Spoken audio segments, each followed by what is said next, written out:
Nahuog siya mga idol gikan sa anang kahuyaw.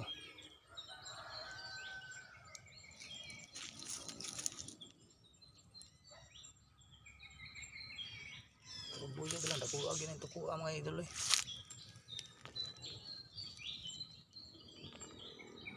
Nahatak ni siya mga idol gikan sa anang punuan sa tugas.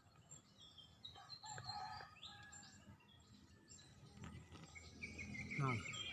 Lah. Ngangamba ba? Buyag. Buyagan tan diri sa bako. Kita na to mga idol kung sa ka ano nanganga siya dito sa sugpaak bitaw. Mo ni siyang tuko nga ni paak sa dunggan ni Boy Maas, bugoya tong Boy Maas mga idol eh. Kita na to mga idol nanganga sa mga idol atong batulan ni mga idol. Pahit man gini mga idol ba? Pero wala man siyang ngipon mga idol. Mao ding wato sakit si Boy Maas day kay wa din ngipon ng pastilan wa din ngipon ng tuko day. No. Dila ra niya mga idol. Lah paak ba siya sa kanang aliwang. Aliwang atong kuhaon ng mga aliwang kanang amimitas sakit ra ba kay mamaak.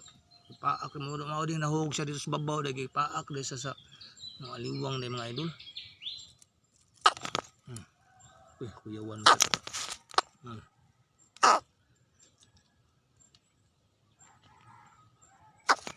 Kuy. Mubanghag di sa mga idol eh.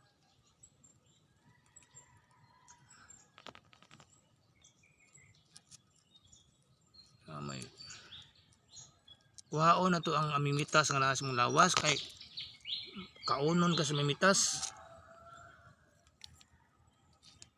Daghang kay mimitas sa kilit mo paakis mga idol. Pahit pin siya.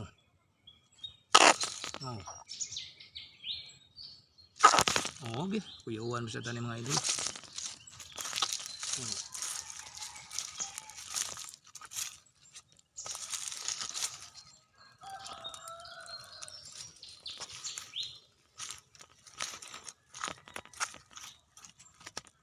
Napaakan ka sa mimitas.